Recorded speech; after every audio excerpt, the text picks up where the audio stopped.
Da noite. Queridos companheiros, é com grata alegria que nós estamos reunidos neste ambiente virtual, dando continuidade ao nosso estudo de medicina do espírito. Hoje é dia 3 de abril do ano de 2024. Nós estamos aqui apresentando para vocês os principais tópicos de uma obra chamada Medicina do Espírito, um trabalho que pretende reunir alguns dados oriundos do espiritismo, da homeopatia e, sobretudo, de Ubaldi, que vem a nosso auxílio, a fim de dilatarmos o nosso entendimento, sobretudo no que diz respeito à medicina, ou seja, no conhecimento de nós mesmos, das nossas enfermidades e da melhor maneira de superá-las. Isto é o que nos reúne. E nós estamos hoje já no nosso 15º encontro. Estamos discutindo já de algumas reuniões passadas, umas 3 ou 4, se não me engano, estamos discutindo as leis da medicina. Sim, amigos, nós tivemos a pretensão de suscitar corpos de leis que venham a reger este importante corpo de atividades que é o campo da saúde e da doença, sobretudo humana. E, embora a medicina não tenha ainda suscitado a presença de leis na medicina, nós tivemos essa pretensão, porque aprendemos nos nossos estudos que, sim, tanto a biologia quanto a medicina está subordinada a leis, a princípios, a fundamentos, assim como todo o universo, naturalmente, porque nós estamos mergulhados num oceano de leis oriundo da mente do nosso Criador. Portanto, a medicina não ficaria fora desse corpo de jurisprudência que rege todos os fenômenos que se sucedem neste campo existencial em que todos participamos. Então, já passamos por diversas leis, por princípios, e hoje faremos uma espécie de resumo, porque hoje nós suscitaremos aforismos e preceitos iátricos. Bem, passamos um pequeno parêntese, né, para pensarmos um pouco nessa terminologia que estamos utilizando, né? Aforismos e preceitos iátricos. Bem, aforismo é uma máxima ou uma sentença que explicita, em poucas palavras, uma regra ou um princípio de alcance moral. Então, diversos autores nos deixaram aforismos, por exemplo, temos os aforismos hipocráticos, né? Que na história da medicina tem uma grande importância. Então, esse é o significado de aforismo, né? Uma máxima, uma sentença que nos carreia para um princípio de alcance moral. Bem, preceito todos sabemos, né? É o que se recomenda, é uma recomendação, uma prática que nos favorece em diversos sentidos, sobretudo no campo da ética, né? É um preceito.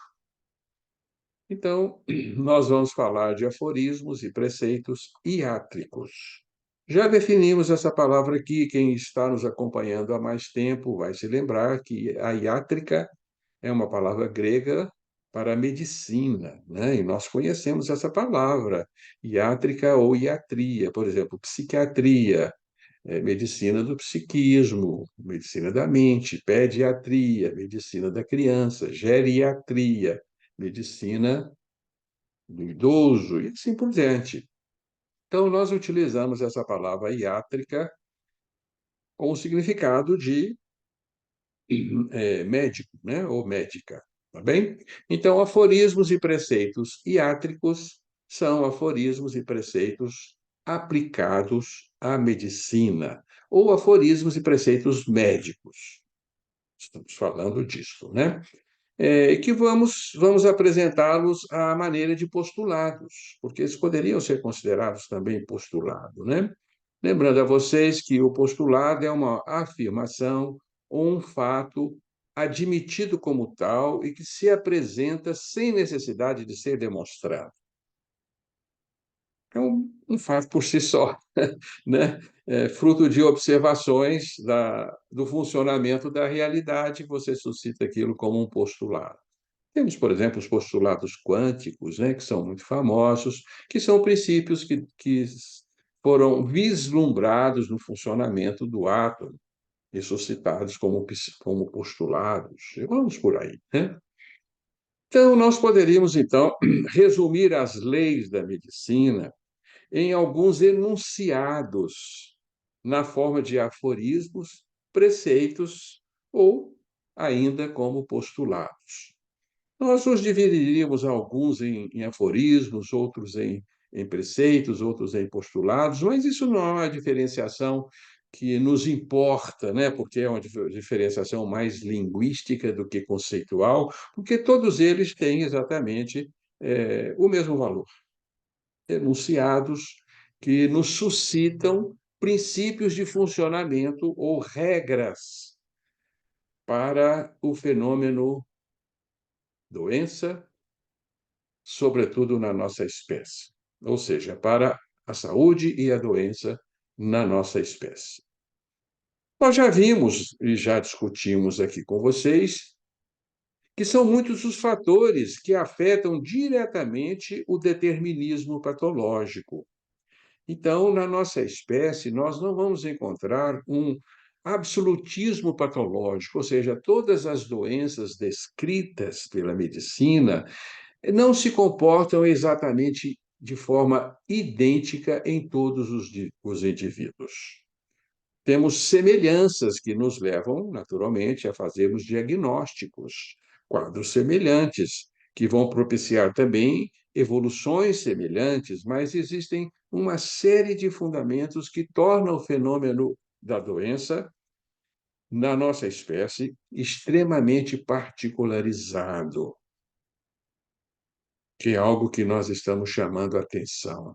De forma que o prognóstico médico, deste ponto de vista, ele é muito variável e nós podemos fazer previsões quanto à evolução das enfermidades que podem ou não serem cumpridas. Estamos todos já cientes, né, que isso existe na medicina, que doenças sabidamente graves podem ter evoluções benignas e doenças benignas podem ter evoluções indesejáveis. Tanto assim que a medicina trabalha com dados estatísticos, né? E os seus protocolos são produzidos, então, dentro de pesquisas estatísticas, dentro daquilo que é o predomínio, aquilo que predomina na maioria dos seres humanos, exatamente por essa variabilidade. E nós enxergamos nessa variabilidade do fenômeno patológico na espécie humana, nós enxergamos aí a ação de uma série de fundamentos, uma série de princípios que nós já suscitamos muito deles para vocês. Porque na nossa espécie, né, nós já somos seres conscientes, a lei nos favorece segundo as nossas obras, segundo as nossas semeaduras. Então, nós colhemos aquilo que semeamos. Por isso, a enfermidade tem conotações bastante individuais, porque na nossa espécie, como seres conscientes que somos, já dotados de certa liberdade diante da lei, a lei acata os nossos quesitos morais, as nossas escolhas. A lei agrega créditos e deméritos que cada um de nós conquista ao longo da jornada da vida, ou seja, os registros kármicos que trazemos influenciam decisivamente a evolução das nossas enfermidades. Então, daí a dificuldade da medicina de criar padrões absolutamente idênticos para todos. Daí também a dificuldade de se estabelecer tratamentos absolutamente iguais para todos. Então, estamos cientes de que a medicina do espírito, a medicina do futuro, irá particularizar a doença segundo as necessidades evolutivas de cada espírito. Mas, por enquanto, nós ainda não estamos neste domínio. por enquanto ainda seguem as regras dos protocolos estatísticos da medicina, que não reconhece a existência de princípios e de leis. Mas nós estamos afirmando, né, de forma segura de que não. Nós podemos definir leis que regem a medicina, lei subordinada a diretrizes biológicas filiadas às necessidades do nosso espírito. Assim, então, nós determinamos estes fundamentos. Então, perpassamos pelas principais leis, pelos principais princípios, e hoje, então, vamos fazer um grande resumo, perpassando alguns aforismos que podem nos ser interessantes para enriquecermos os nossos conhecimentos com respeito a este grande fenômeno indesejado por todos, que é a visita da enfermidade em nossas existências. Então, vamos hoje compartilhar uma apresentação com vocês.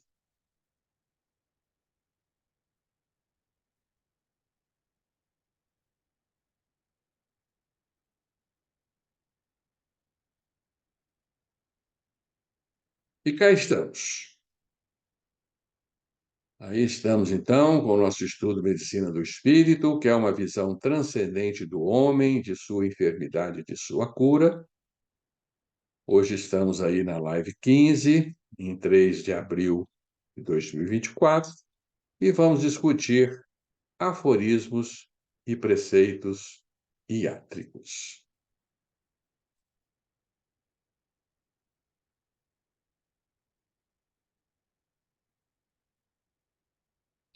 Muito bem, nós temos aí uma série de princípios ou de preceitos que creio ser interessantes para nós meditarmos nele. Vamos ler com vocês e fazer algum comentário sucinto de cada um deles. Vamos começar com um dos mais importantes para nós, imputado a Hahnemann, não se tem certeza, mas a tradição imputa a Hahnemann, e nos diz assim: não há doenças, e sim doentes. E para nós isso é uma grande verdade, né? Não há doenças independente de um campo favorável ao seu desenvolvimento. Então, antes de adoecermos, nós apresentamos um campo propício a acolher a enfermidade, a albergá-la e a favorecer o seu desenvolvimento em nós. Então, este campo propício é que é, de fato, a doença, e ela diz respeito ao doente. Então, o indivíduo primeiro adoece como um todo, depois ele apresenta a sua enfermidade. Isso diz respeito às doenças naturais, morbos naturalis, e não às doenças artificiais, naturalmente, que são aquelas que vêm do meio e nos acometem. Mas as doenças naturais que brotam em nós, que são a maior parte das nossas enfermidades, essas enfermidades, sim, elas se apresentam uma vez que nós adquirimos a condição de doente. O homem adoece como uma unidade e, por isso, todas as suas enfermidades têm conotação psíquicas, dinâmicas e físicas. Então, amigos, nós não temos, mais uma vez, né, estaremos sempre falando da doença natural. Nós não temos doença puramente física, puramente dinâmica ou puramente psíquica, porque nós somos uma unidade indivisa, consubstanciada em três elementos, em três unidades: o espírito, a energia e a matéria. Então, nós somos uma entidade monista na linguagem de Ubaldi. Então, é impossível concebermos a alteração de uma dessas entidades sem que ela corresponda a alterações das outras unidades que lhe antecedem ou lhe sucedem. Portanto, adoecemos como um todo, adoecemos como uma unidade. Toda doença tem uma conotação dinâmica e psíquica, e todo distúrbio psíquico tende a ter uma conotação energética e uma conotação física. Mais dias, menos dias, essa igualdade sempre se fará, porque esta é a ordem com que se constitui o nosso universo. Do espírito para a energia, da energia para a matéria. Esta é a ordem hierárquica de todos os nossos impulsos. Assim, tudo se constrói no nosso universo. Tudo parte de uma ideia diretriz que movimenta forças para se concretizar no plano da matéria. Então, adoecemos como um todo. Por isso, devemos procurar em toda enfermidade a sua conotação dinâmica e a sua conotação psíquica. E a medicina do futuro irá nos ensinar como procurarmos essas conotações nesses três níveis que formam a entidade humana.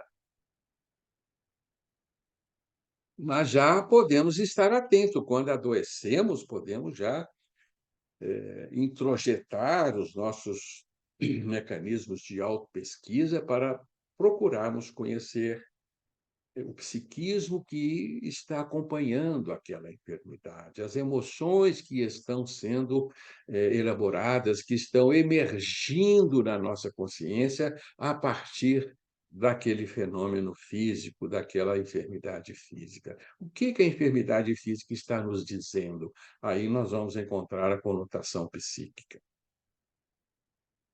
Continuemos. O psiquismo é a fonte de toda e qualquer doença humana natural, ao criar um terreno suscetível a seu desenvolvimento. Como vocês veem, essa coleção de aforismos ela é um pouco repetitiva, nós estamos repetindo já conceitos que foram muito bem enunciados e detalhados, mas vale a pena nós repetirmos esses enunciados em forma de preceitos ou de postulados para que os fixemos, né, no nosso conhecimento. Então, toda doença advém do espírito. O psiquismo é a fonte de toda e qualquer doença humana. Então, não há doença nenhuma que acomete o nosso organismo que não tenha ou não advenha do nosso ser consciencial. Toda enfermidade natural é um processo de cura da alma, cumprindo um importante papel na recuperação de equilíbrios violados. Discutimos bastante esse conceito, e é um conceito que faz uma grande reviravolta na nossa medicina, que trata a enfermidade como uma falência biológica, um fracasso orgânico. Casual, agora não, nós estamos dizendo que a enfermidade natural cumpre um papel, ela tem uma função biológica muito importante no conserto das nossas vidas. E nós deveremos partir para conhecer este papel que a enfermidade está desempenhando na nossa evolução espiritual. Então, estamos seguros de que toda enfermidade cumpre uma função precípua na nossa evolução espiritual. Toda enfermidade é o resultado da violação de uma lei, seja ela espiritual, biológica ou física. Toda enfermidade traduz, na sua linguagem, a violação de um princípio ou de uma lei, que pode ser um princípio ético, um princípio biológico ou um princípio físico. Ou seja, se eu corro excessivamente, eu vou ficar com dores musculares. Eu violei um princípio físico. E vamos por aí afora, né? Se eu ultrapasso determinados limites de tolerância biológica, tal como meu organismo está constituído, eu vou adoecer de igual forma. E se eu ultrapassar determinados padrões de comportamento ético esperado para o grau da minha evolução, eu também vou adoecer. Então, toda enfermidade resulta na violação de uma lei. De forma que se nós conhecemos a linguagem da enfermidade, nós poderemos deduzir qual o princípio de lei violado. No futuro, nós vamos estudar isso, né? E isso se estende num outro fundamento muito interessante, né? Um aforismo que poderia ser também, né? Dize-me como sofres e dir-te-ei que leis violastes, né? E ainda não temos condições de fazer essas elaborações, né? De deduzir as leis violadas, mas a gente já pode fazer esses ensaios, né? Sobretudo quando adoecemos, convém nos perguntarmos: que lei que eu violei? Que ordem superior eu quebrei dentro de mim para padecer desta enfermidade? É uma pergunta que não pode nos escapar mais.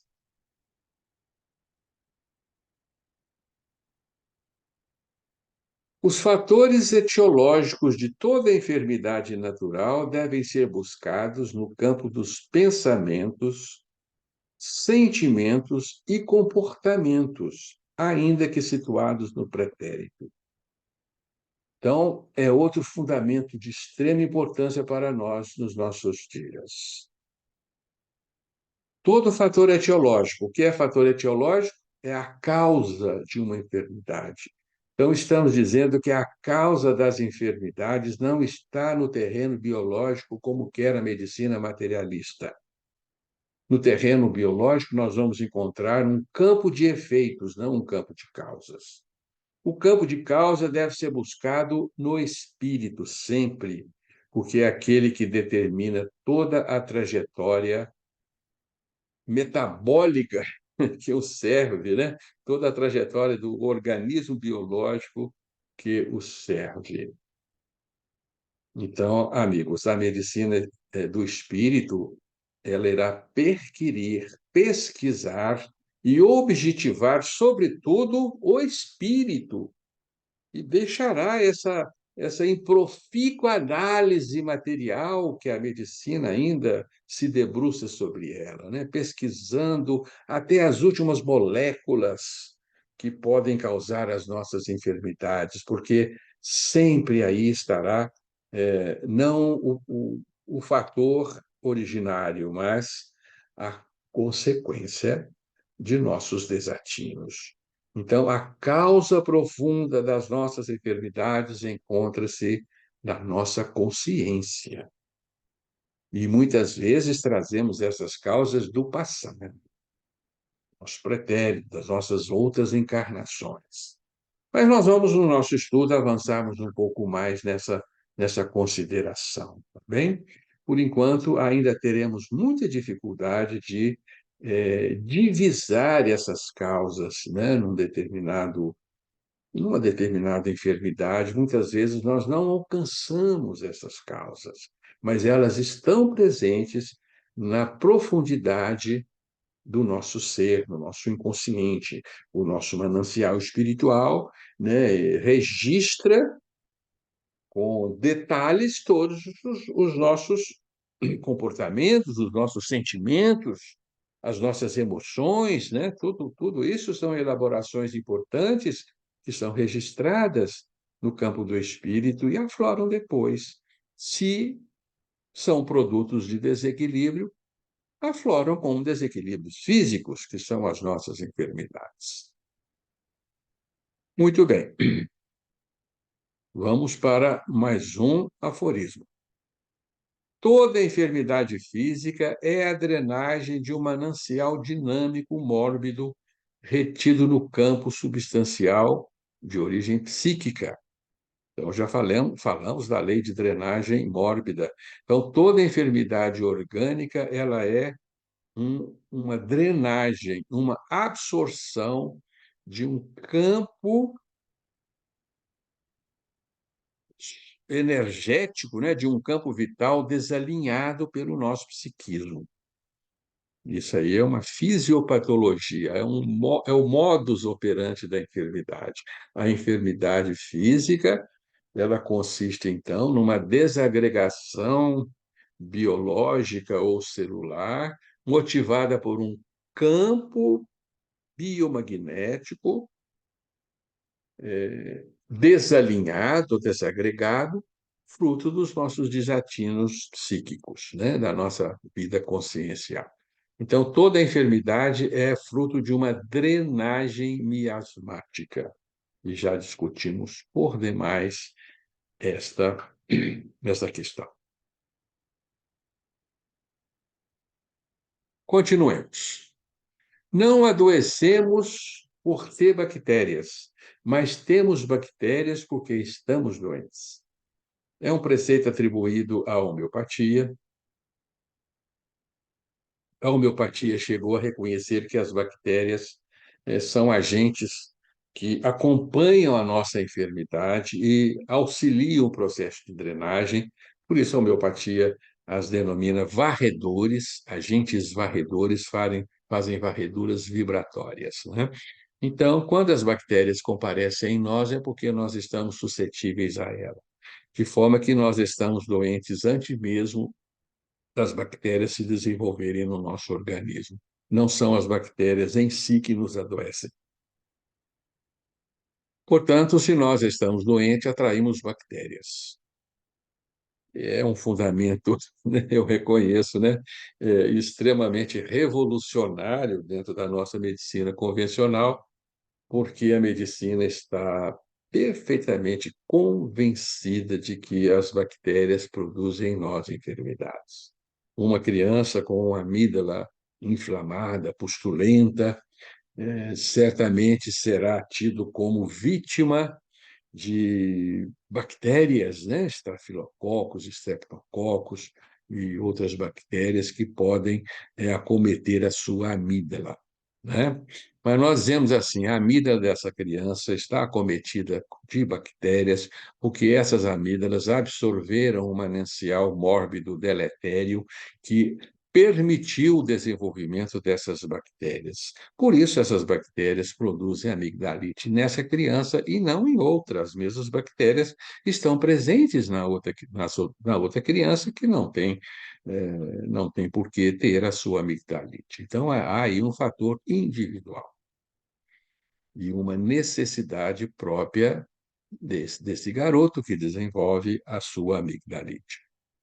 Muito bem, sigamos. Se a doença é obstaculizada em seu sítio de manifestação, ela caminhará para planos orgânicos mais profundos e, se não esgotar o seu caudal enfermiço, retornará à mente de onde proveio. Estudamos isso como lei de metástase mórbida. Metástase é a mudança de local de manifestação de um fenômeno mórbido. Então, para nós, toda enfermidade é metastática, que se nós obstaculizarmos uma enfermidade e impedirmos o descenso miasmático do organismo vital para o corpo físico, esse manancial dinâmico irá se transladar para outros órgãos mais profundos, irá passar por outros planos, manifestando outras enfermidades sucessivamente mais profundas, até chegar à sua fronte, até chegar à própria mente, produzindo então doença psiquiátrica. Por isso se diz, né, que a doença começa na mente e termina na mente. Começa na mente como distúrbios alimentados pela nossa consciência e termina como perturbações psiquiátricas, né? Muito bem. Todo tormento íntimo, vejam também que fundamento importante esse. Todo tormento íntimo abranda-se à medida que seu potencial lesivo é transferido para a superfície orgânica e se manifesta por meio da sintomatologia física.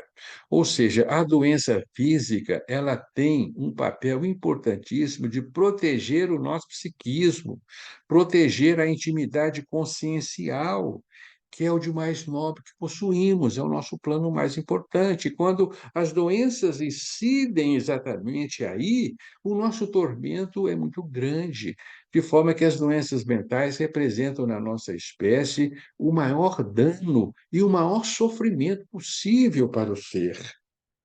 De forma que a doença física comparece para nos precaver desse sofrimento íntimo. De forma que os tormentos íntimos são abrandados pelas nossas enfermidades físicas. Elas funcionam à maneira de uma válvula de uma panela de pressão. Se a válvula apita, a panela se acalma, a panela se mantém em equilíbrio, a panela reduz a sua pressão, porque a sua pressão se esvai pela válvula. E se a válvula é tampada, é tamponada, a panela entra em tormento, a panela explode. Então, a enfermidade física, ela é um mecanismo de defesa, ela funciona como válvulas que aliviam as nossas perturbações dinâmicas assentadas no nosso perispírito. Sigamos. Se a doença se desloca da mente para o corpo, estamos nos curando. Mas se ela é trasladada do corpo para a mente, nossa condição está se agravando. Então, nós dizemos que podemos colocar a doença para dentro ou a doença para fora. Quando nós colocamos a doença para dentro, você deixa de adoecer um plano superficial e passa a adoecer um plano profundo, você está se tornando mais doente do que estava. Então, se nós usamos um corticoide tópico que inibe uma dermatite, a dermatite desaparece. Com certeza, num futuro próximo, nós vamos ficar mais enfermos do que estávamos quando a doença estava na pele. E a doença, então, vai se trasladando sucessivamente para planos mais profundos, até chegar no nosso psiquismo.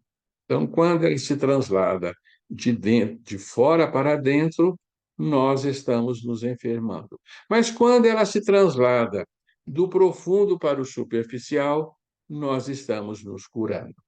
Então, trazer a doença para a superfície é bastante favorável para nós, porque nós vamos aliviar os nossos planos profundos. Então, dizemos isso, sobretudo, para as pessoas que sofrem determinados distúrbios emocionais graves. Quando eles adoecem do corpo físico, eles melhoram dos sintomas psíquicos. Estejam atentos a isso, não só como terapeutas, como médicos, como psicólogos, né? Estejam atentos a isso, porque se o seu doente melhora do emocional e começa a ter um prurido, é preciso que ele dê graças a Deus pela presença daquele prurido, daquela dermatite, daquela sinusite, daquela rinite, ou que sai uma gastrite. De qualquer forma, ele está transladando o seu manancial mórbido de um plano profundo para um superficial, e chamamos isso de cura. E já apresentamos isso como lei de cura. Continuemos os nossos aforismos. Todo o processo real de cura se direciona de dentro para fora e de cima para baixo. Então, quanto mais para fora nós adoecemos, mais na superfície adoecemos, tanto mais saudável estamos, tanto menor é a nossa condição, tanto melhor é a nossa condição, né? E também, quanto mais para baixo a doença é, melhor, né? Então, adoecer o pé é muito melhor do que adoecer a face, por exemplo, né? É um plano mais distante, ou seja, quanto mais distante está o processo de decantação miasmática da nossa mente, do nosso cerne, que podemos simbolizar no nosso cérebro, né? Quanto mais distante, mais ameno é o processo, ou seja, melhor é o processo. Por isso, as pessoas que têm mais saúde, eles adoecem mais na superfície. As pessoas que estão mais enfermas adoecem mais profundamente. Temos isso como uma regra geral, facilmente observável, né, ao nosso derredor. As doenças menores nos protegem das maiores, as superficiais das profundas, as físicas das mentais. Está aí né, isso é quase que um protocolo, isso é um postulado essencial. Doença menor nos protege de doença maior. Doença superficial nos protege de doenças profundas. Doenças físicas resguardam o nosso psiquismo, protege o nosso funcionamento mental e consciencial, né? o nosso, o nosso ser. Portanto, agradeçamos a lei, quanto mais superficial é a nossa enfermidade. E fica aqui a nossa recomendação, né? Se a enfermidade está na pele e ela te traz transtornos muito pequenos, não há necessidade de que você se arvore a inibi-la, coibi-la, porque ela irá desempenhar o papel da melhor forma possível. Então, a enfermidade é uma válvula e quanto mais para fora essa válvula explode, tanto melhor para nós. Este é o conceito, né, amigos? Este é o conceito. Todo organismo intenta esgotar o seu potencial distônico no local menos lesivo e mais distante possível da mente. É o mesmo enunciado, né? Nós chamamos isso de locus minoris resistente, em latim, local de menor resistência. Todos nós temos, em cada plano orgânico, um local de menor resistência. Esse local de menor resistência é aquele local que irá receber as nossas enfermidades, de forma que esse local de menor resistência é dado pela constituição biológica, pela nossa herança genética. Então, uns herdam uma fragilidade de um determinado órgão e aquele determinado órgão torna-se, então, o alvo da sua enfermidade. E nós podemos criar, né, artificialmente um locus minoris resistente. Por exemplo, se você fuma, o seu brônquio, o seu tecido pulmonar vai se tornar um local de maior resistência, com maior tendência a adoecer. Então, você vai tender a adoecer neste nível, né? Se você está, né, traz a história de possuir um câncer, com certeza aí será mais fácil do câncer se manifestar, porque é o local de menor resistência, né? E a gente muda o local de menor resistência à medida que a gente envelhece, porque ele vai sendo internalizado, né? Portanto, a criança tem o local de menor resistência à sua pele, depois as suas mucosas, o nariz, a garganta, o ouvido, e vai internalizando esse processo, né? O fato é que, continuando, quanto mais saúde se tem, mais na superfície se adoece. Também repetindo conceitos. O tempo de cura de toda doença é proporcional ao tempo de sua instalação. Então, doenças que se instalam ao longo de uma vida somente vão se curar ao longo da vida. Não queiramos nos desvencilhar das enfermidades insidiosas que se instalam em longo período no nosso organismo. Estamos diante aí de um princípio de lei. Então, as doenças agudas se curam agudamente e as doenças crônicas se curam cronicamente. Que isso possa nos deixar um tanto mais tranquilo diante de uma enfermidade, né? Se ela apareceu em pouco tempo, é de se esperar que em pouco tempo também ela se esgote. Mas, amigos, se ela se instalou aí ao longo da vida, é muito difícil que ela nos abandone, porque ela irá tardar também a, a desaparecer.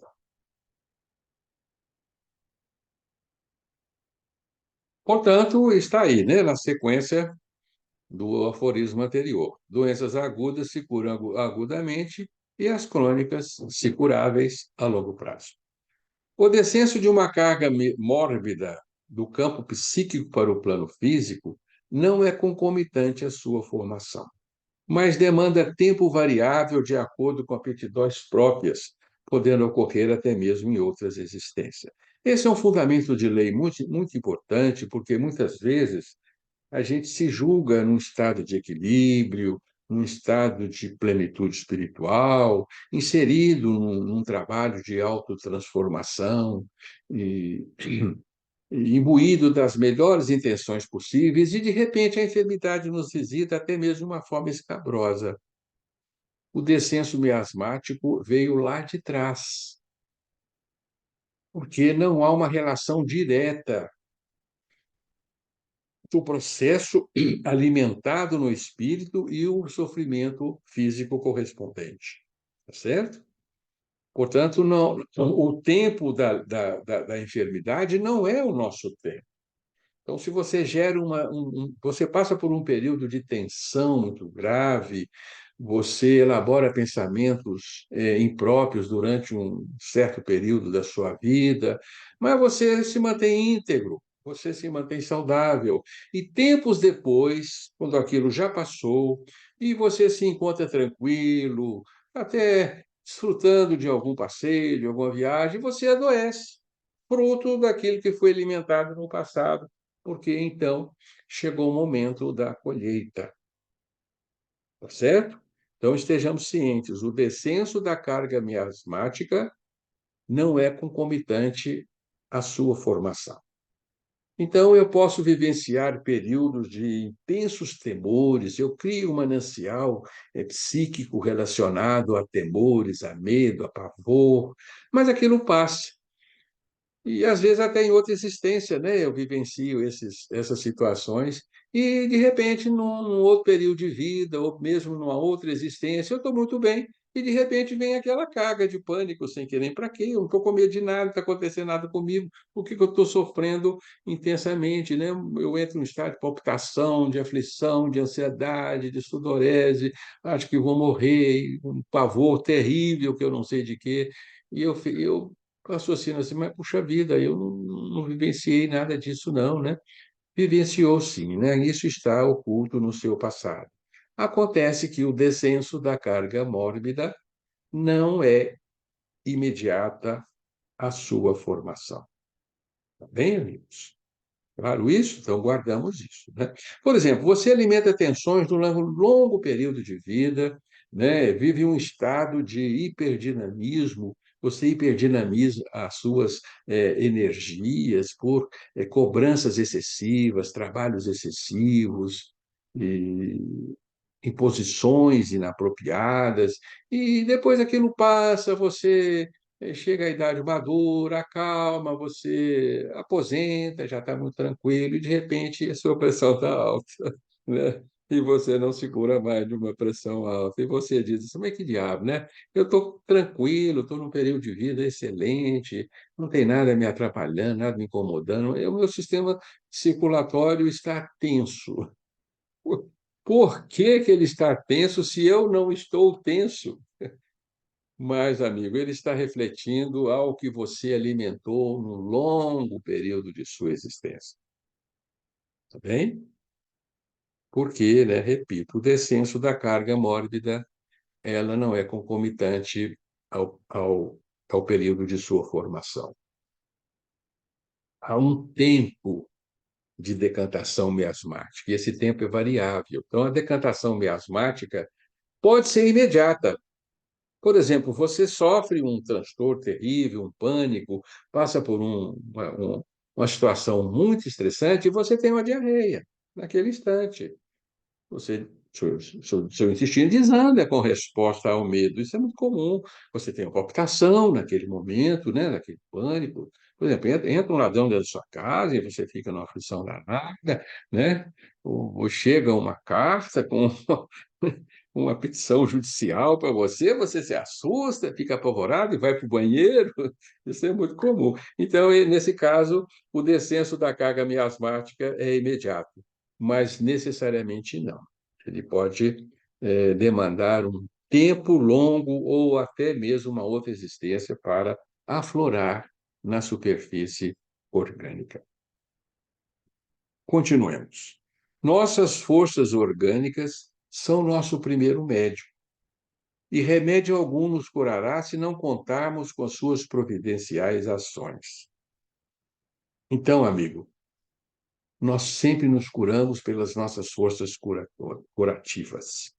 Os remédios podem nos auxiliar, mas remédio algum não nos cura se nós não estivermos predispostos a sermos curados por nós mesmos, porque nós temos um médico da maior importância sempre presente em nós, vigilante em todo instante, que é o nosso médico interno, que Hipócrates chamou de afisis, a natureza curativa ou curadora.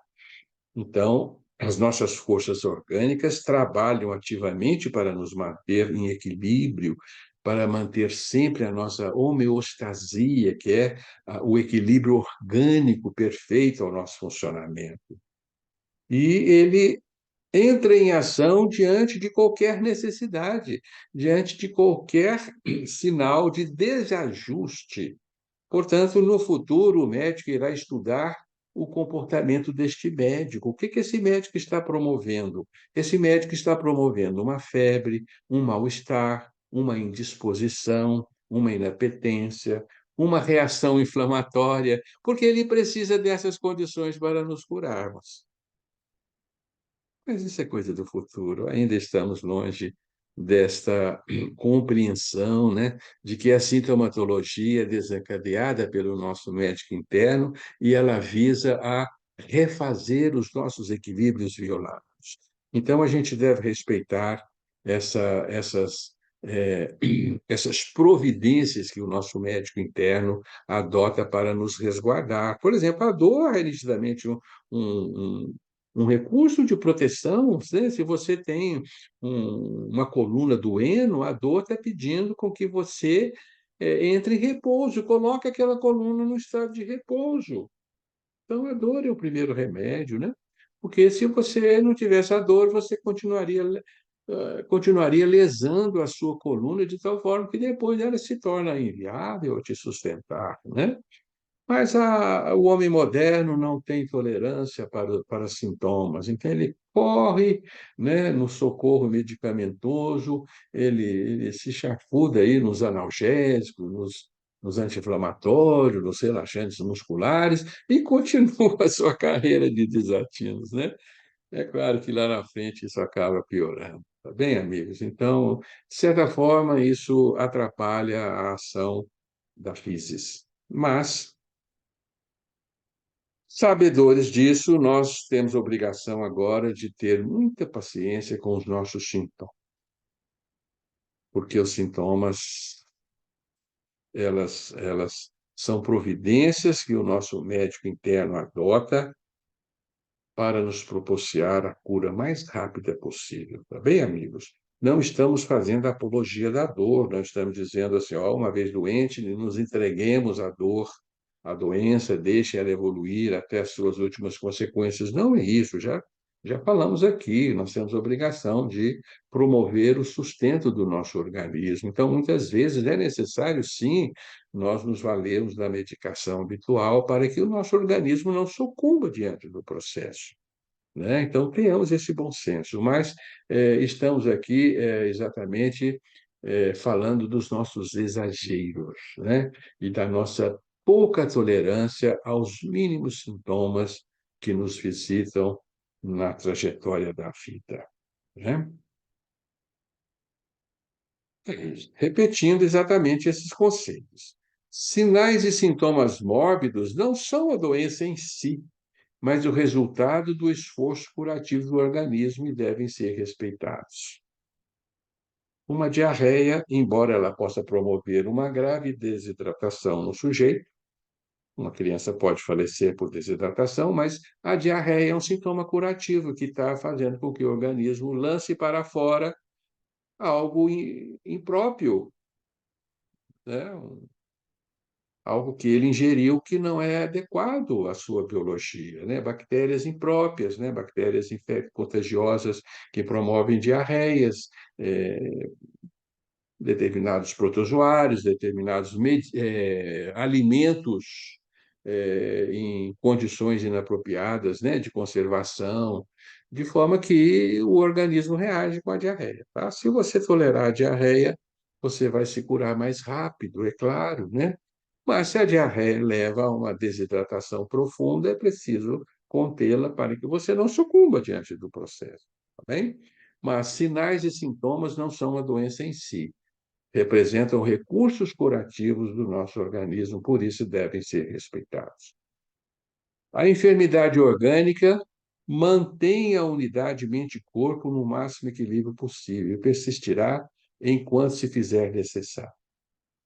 Esse aforismo nos diz o seguinte, que muitas vezes nós precisamos que uma doença se mantenha para que nós consigamos viver no máximo equilíbrio possível, no equilíbrio dinâmico e psíquico possível. Bem? Então, esse equilíbrio máximo ele se dá às custas da manutenção de uma enfermidade. Por exemplo, o sujeito pode precisar de uma desidrose, que é uma enfermidade cutânea muito comum nos nossos pés e que coça bastante, dá umas vesículazinhas com uma aguinha que coça, coça, coça. Mas o indivíduo pode precisar de uma desidrose nos seus pés para manter acalmado o seu fluido psíquico. Aquilo a natureza está favorecendo, né? A presença daquela enfermidade está acalmando o seu psiquismo. Então, a unidade mente-corpo, para se manter no máximo equilíbrio, pode necessitar de uma doença. Então, muitas doenças não são curadas por isso, porque elas são uma necessidade. Bem, amigos, infelizmente nós criamos essa necessidade. O indivíduo precisa da sua psoríase. Sem ela, ele não encontra um equilíbrio, o máximo equilíbrio possível para viver. Então, ele não se cura da sua psoríase exatamente por isso, porque ela é necessária. Daí a persistência de certas enfermidades. É altamente resistente à medicação inibidora, né? O médico dermatologista passa corticoide, passa isso, passa aquilo, e a enfermidade incide, a enfermidade volta, a enfermidade persiste, porque ela é uma necessidade. Sigamos. Toda reação inflamatória é um intento de cura do organismo. Toda febre é um recurso de ativação de forças defensivas. Toda dor, o pedido de um órgão para que sejam detidos os fatores que o lesam. E toda limitação de uma função orgânica, uma solicitação de repouso. Então, sejamos atentos a esta linguagem da enfermidade. Uma indisposição gástrica te pede restrição alimentar. Dê paz para o seu estômago. Pare de comer demais, pare de comer bobagem. Coma com mais parcimônia. Mastigue bem os alimentos. Coma só quando estiver com fome. Evite comer alimentos em demasia e alimentos indigestos. Mastigue bem. Acalme-se na hora de comer. Isso é o que o estômago está te pedindo. Mas você toma aí o seu pantoprazol, o seu omeprazol e continua a sua trajetória de inobservância, né, de recursos mínimos indispensáveis para que o seu estômago tenha paz. Você não dá paz para ele, é claro que ele vai adoecer, ele vai gritar, ele vai queimar, ele vai produzir azia, ele está gritando: socorro, me ajude.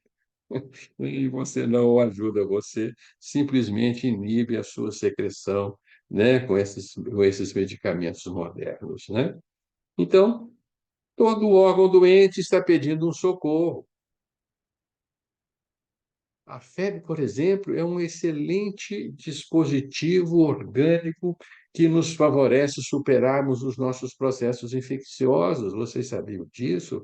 A medicina não se deu conta disso. Há muitos anos, eu ainda era acadêmico de medicina e nós lemos numa importante revista médica norte-americana um artigo interessantíssimo de um médico que se chamava assim, Febre, Sinal Saúde. E ele explicava os benefícios da febre. A febre estimula a produção de anticorpos, a febre estimula as nossas células de defesa presentes no nosso sangue, ela excita os leucócitos, os macrófagos, os linfócitos, que são os nossos soldados defensores do nosso organismo, né? E nós aprendemos assim que toda reação química é acelerada pelo calor. O calor tem uma importante função na química. A química acelera toda a reação química. Toda a interação entre elementos é favorecida pelo calor. O químico sabe disso. Então, quando o nosso organismo está nessa condição em que ele requer o aflorescimento das nossas defesas, ele vai aumentar a sua temperatura. A temperatura vai favorecer a interação entre antígeno e anticorpo, as interações biomoleculares necessárias à ativação das nossas defesas, à recuperação das nossas lesões, né? Mas ninguém quer ter febre, ninguém gosta da febre, a febre da indisposição, a febre né, nos prostra, nos leva para a cama. E antigamente até se dizia que a febre iria cozinhar os nossos cérebros, que a febre produzia corrupção, e gerou-se um grande tabu quanto à febre na nossa sociedade, de forma que você tem febre, amigo, você vai tomar antitérmico, quer queira ou quer não, porque isso é a norma da sociedade moderna, ocidental, né? Você vai tomar aspirina, paracetamol e outros, né? São os mais comuns esses daí, né? Antigamente era o Melhoral, né? O AS, mas, enfim, não se permite com que o organismo tenha febre. Reconhecemos que em recém-nascidos que ainda estão com seu encéfalo imaturo, uma febre pode desencadear convulsões. É um quadro benigno, não é um quadro terrível como é retratado, né, há anos atrás, né? Então, uma criança que ainda não tem o seu cérebro protegido requer muitos cuidados na febre, para que a febre não exceda certos limites e pode até mesmo requisitar o uso de um antitérmico, compreendemos essas condições, mas devemos fazer todo o possível para permitir com que a febre desempenhe o seu papel, amigos. Sempre estar dizendo isso para vocês, mas é da nossa experiência que a febre, quando nós a permitimos, nós encurtamos a evolução de toda a enfermidade infecto-contagiosa. Isto é algo que eu observei ao longo dos meus 42 anos de prática clínica. Deixa a febre. A febre dura 3 dias e a enfermidade ela é facilmente superada. Iniba a febre, você vai acabar com o antibiótico. Não tem outro recurso. Antitérmico é igual a antibiótico, porque você vai interferir com as reações curativas do organismo. Bem, infelizmente, eu sou uma pequena voz, né, anunciando esse princípio diante da medicina convencional, que vai dizer isso é uma balela, você tem que tomar antitérmico, não sofra febre, né, não há necessidade de febre, a febre não serve para nada.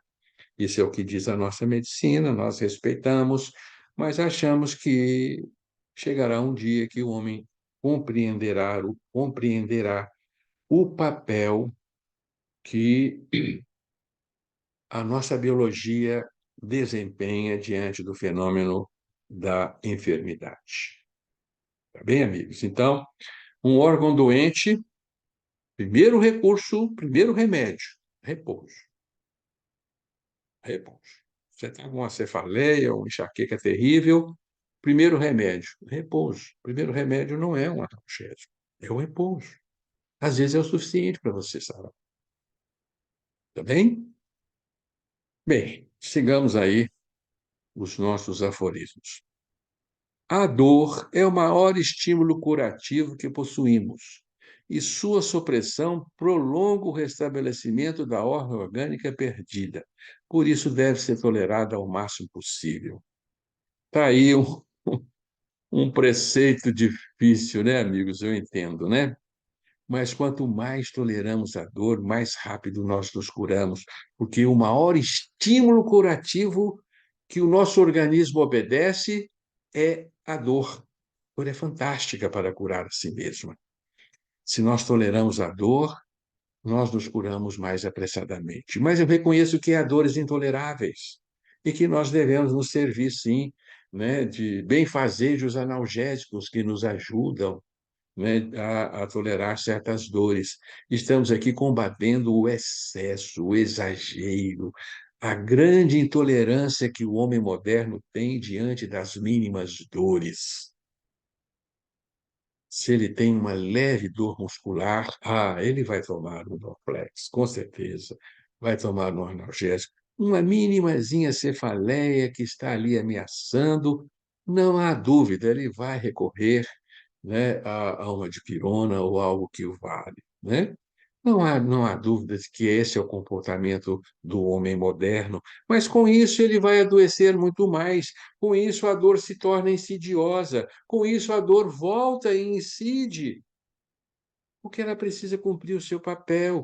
Então fica aquela história do sujeito que se medica quase que todo dia, né? Ele vive tomando analgésico, porque ele vive com uma dor que não sara, que melhora, melhora, mas volta, volta, melhora, melhora, volta e volta. Então está errado. Nós precisamos parar para pensar no que estamos fazendo. Estamos tomando remédios em excesso. Então, não estamos dizendo não tome remédio. Tome remédio quando estritamente necessário. Você tem uma dor de um herpes zoster, que é uma coisa terrível, né? Nós já experimentamos isso, e você não consegue ficar sem a ajuda de um analgésico. Tudo bem, é o seu limite, né? Mas se você puder suportá-la, suporte-a, né? Mas você foi acometida de uma cólica renal, que dizem que é uma dor brutal, meu amigo, vá para o hospital tomar Buscopan na veia. Sim, está certo, é isso mesmo, porque você não tolera, é algo que ultrapassa o seu limiar de tolerância, infelizmente. Bem, amigo, mas em outras condições que você denota uma tolerância, uma capacidade de tolerar a dor, esteja certo de que essa tolerância será benéfica para a evolução do seu quadro. Sigamos. Se é pelo espírito que adoecemos, somente pelo espírito nos curaremos. A medicina do futuro irá compreender isto, que toda doença provém do espírito, então a cura real também deverá brotar do nosso ser. E nós iremos discutir isso profundamente ao longo do nosso estudo. Porque, infelizmente, ainda não sabemos fazer isso. Muito bem. Assim como toda doença inicia na mente, toda cura deve partir também da mente. É o mesmo fundamento, né? O mesmo enunciado, né? Tudo vem da mente, então tudo deverá partir da nossa mente. Então, a mente é o primeiro recurso de cura. Se é pelo espírito que adoecemos, será unicamente pelo espírito que nos curamos. Nós repetimos aí, né? Isso aí está repetido, né? Tá bem?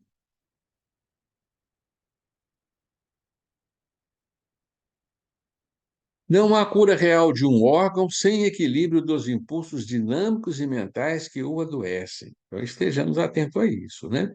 Um órgão verdadeiramente não cura se nós não partimos de equilíbrios dos nossos impulsos profundos, né? Então, se você está doente do estômago, você está tomando pantoprazol, o estômago está quieto, não é uma cura verdadeira, né? Você está simplesmente apaziguando a linguagem do estômago, mas a cura do estômago ela deverá advir de estímulos profundos e internos, né? Toda doença existe, nós achamos isso fantástico, né? Toda doença existe para que se aprenda a não semear suas causas. Esse aforismo é evocado por Ubaldi. Aprendemos ele de Ubaldi, tá bem? Toda doença existe, ou toda dor existe, para que se aprenda a não semear suas causas. Não há disfunção orgânica. Não, perdão. Voltemos aí, né? Toda doença existe para que aprendamos a não semear suas causas. Então, amigos, nós precisamos estar muito atento à verdadeira causa dos nossos padecimentos, porque se nós alcançarmos este conhecimento, alcançaremos a cura, evidentemente, né? Mas ainda não estamos habilitados a isso, não conseguimos ainda aprofundar em nós mesmos, fazer uma leitura do nosso inconsciente profundo para nos ajuizarmos da causa das nossas doenças. Bem? Mas estejamos atentos à linguagem da dor. O que que ela está nos inibindo, o que que ela está nos dizendo, e a sua inibição nos fala dos nossos excessos, tá bem? E nós vamos voltar a isso em outros momentos das nossas discussões. Onde há disfunções orgânicas, houve dissonâncias psíquicas, porque toda doença vem da mente. Onde há hipertrofias patológicas, existiram excessos do ego. Nós vamos estudar isso com muito cuidado a partir do nosso próximo encontro, tá? Mas as doenças hipertróficas correspondem a excessos do ego, bem? Onde imperam hipotrofias, degenerações, preponderam declínios e desalentos. E vamos estudar também com mais detalhe esses dois aforismos, que eles estão só prenunciando os nossos estudos e não vamos entrar em seus detalhes. Onde há uma dor, houve uma agressão, ainda que si própria. Então, toda dor provém de uma agressão ao próximo ou a si mesmo. Tá bem?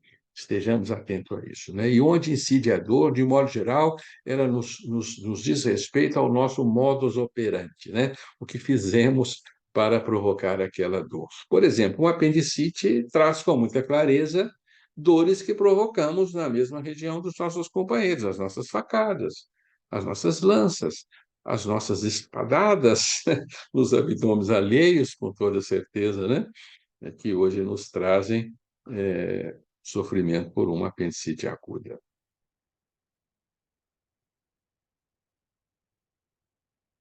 Toda função que excede os limites do organismo gera, em um primeiro instante, uma hipertrofia do órgão correspondente, mas posteriormente conduzirá à sua hipotrofia, de modo que onde há uma deficiência, em algum momento houve um excesso. É um princípio de lei muito importante, né? Onde há um excesso, onde há uma deficiência, houve um excesso. Bem, e nós vamos também entrar em detalhes quanto a este aforismo mais adiante. Mas toda a hipertrofia de um órgão, embora num primeiro instante ele, perdão, toda função excessiva que nós impomos a um órgão, no primeiro instante ele hipertrofia este órgão, faz esse órgão funcionar a mais, mas depois ele esgota o órgão e leva à hipotrofia.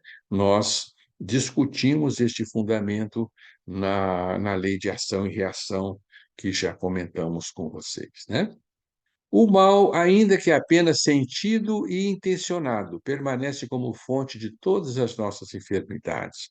E já falamos também disso em nossas discussões passadas, porque toda doença advém do mal pensar, mal sentir, mal agir.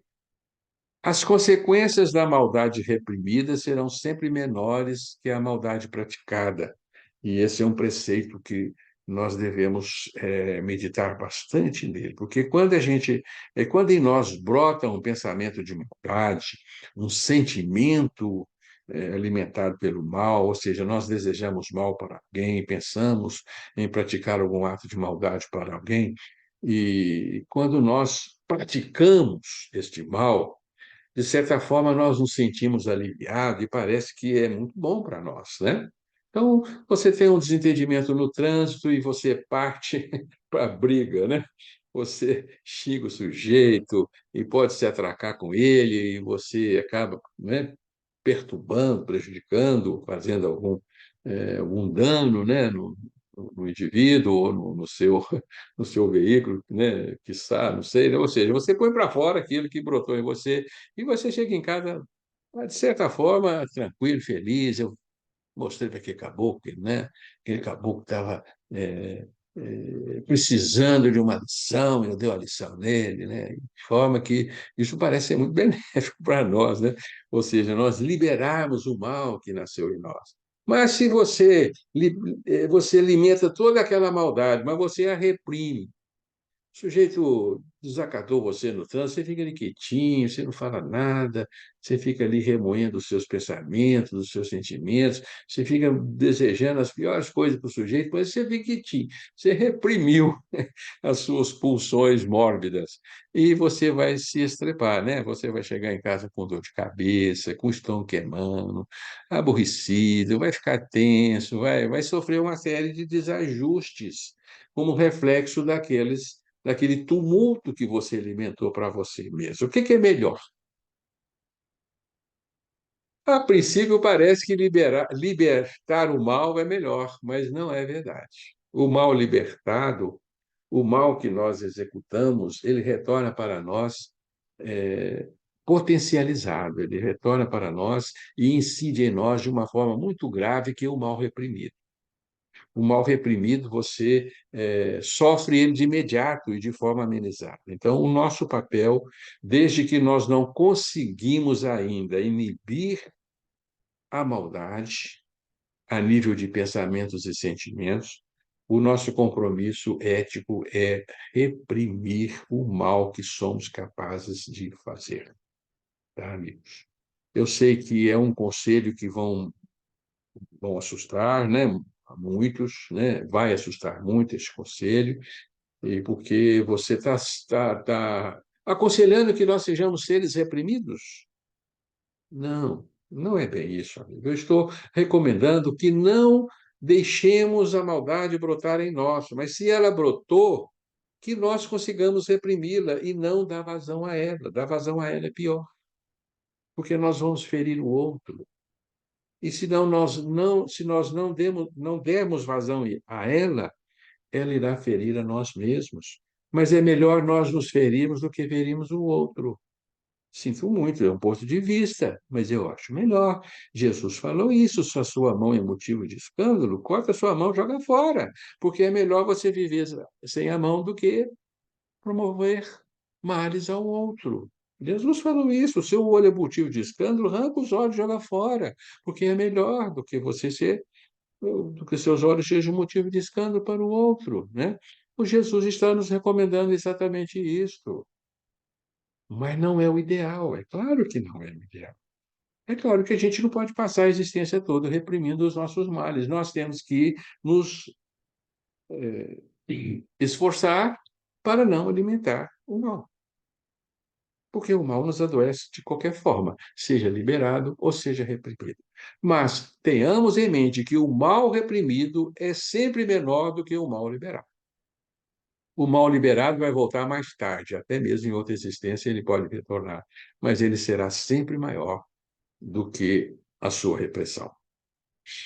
O desalento e a revolta são forças degradantes capazes de agravar toda e qualquer enfermidade. Estamos cientes disso, né? Porque o otimismo e a boa vontade em receber uma enfermidade são preciosos medicamentos que minoram seus efeitos e encurtam sua ação. Então, a forma como recebemos as nossas enfermidades é extremamente importante para a sua evolução.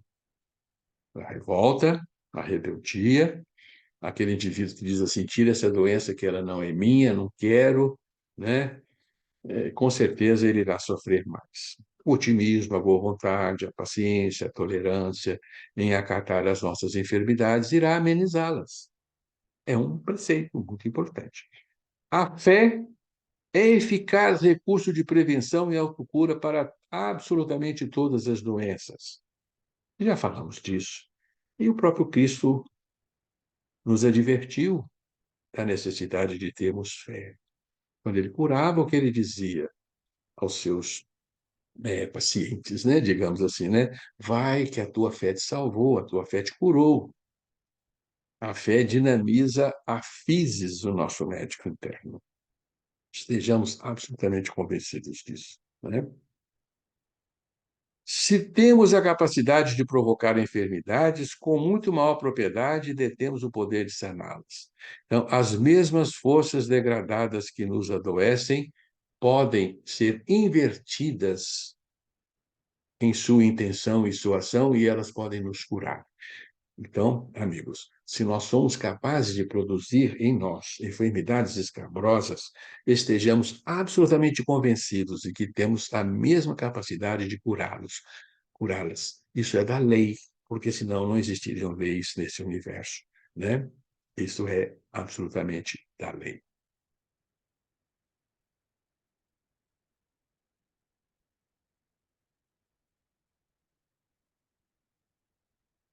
Estamos chegando ao fim. Temos aí o anunciado famoso do apóstolo Pedro, belíssimo, da primeira carta de Pedro. O amor pode aplacar a multidão de nossos males. Então, o amor inverte o sentido das forças que danificam o nosso ser e tornam essas forças benéficas para nós mesmos. O amor é capaz de nos curar. Por isso, né, sigamos, né? A prática do amor em todas as suas extensões e o conhecimento superior podem abrandar ou mesmo curar-nos dos males físicos ou psíquicos. São os remédios mais preciosos que temos. Contudo, poderão não ser suficientes para deter uma drenagem mórbida já em andamento, a qual necessita esgotar os impulsos patogênicos que lhe deram origem. Então, amigos, a doença é igual a um bólito em movimento. Uma pedra que nós atiramos com uma determinada força e numa certa direção, ela vai cumprir aquela direção, aquela trajetória, até que as suas forças se esgotem, até que o seu impulso inicial eh, se desfaça, assim é da lei, né? Então, a enfermidade nós a atiramos no nosso passado com uma determinada força, um determinado impulso, e enquanto essa força não se esgota, ela não se esvai. Então, não nos iludamos, nós não conseguimos desenvolver um amor de tal magnitude, de forma a sofrear absolutamente todas as nossas enfermidades. Existem enfermidades que vão cumprir o que está determinado na lei.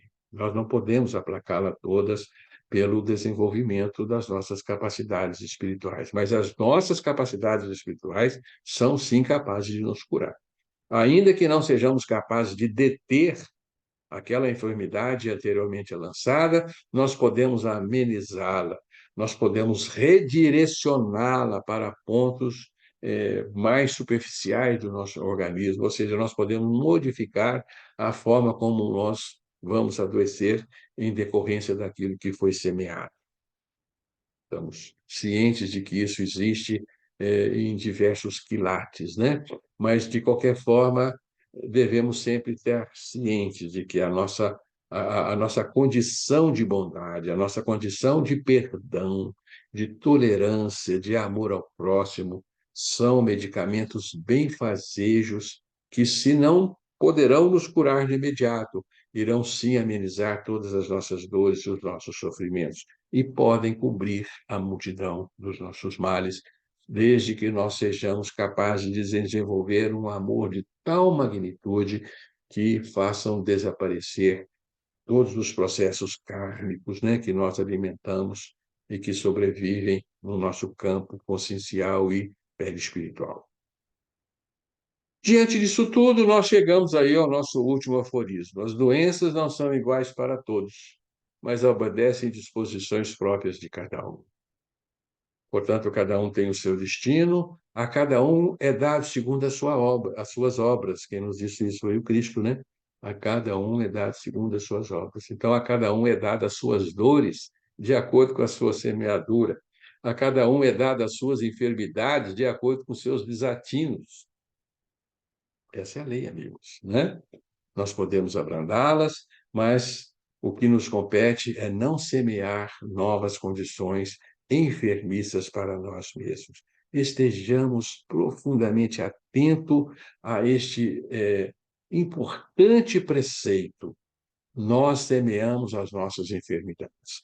Cuidemos de colher aquelas que já foram espargidas no nosso campo interno e zelemos para não semeá-las novamente. Semeemos no nosso campo interno a boa semente, que há de florificar, né, há de germinar com florações de paz, de saúde, de equilíbrio e de felicidade para todos nós. Afinal, nós somos criados como herdeiros da felicidade e não da dor. Esse é, é a grande herança divina que a todos nós nos compete, criados para a felicidade. Bem, amigos, nós podemos encerrar assim hoje a nossa apresentação e vamos também encerrar a nossa gravação e abrir aqui um espaço para algum comentário que vocês queiram fazer, alguma pergunta. Espero que tenha ficado claro. E vamos nos encontrar no dia 17 de abril e vamos mudar a temática dos nossos estudos. Acabamos, então, né, esse espécie de resumo hoje, o estudo das leis da medicina, até onde nos foi possível, e vamos iniciar agora o estudo das doenças de terreno. Bem, é o nosso próximo tema. Amigos, paz e alegria para todos e que sejamos nós capazes de curarmos a nós mesmos.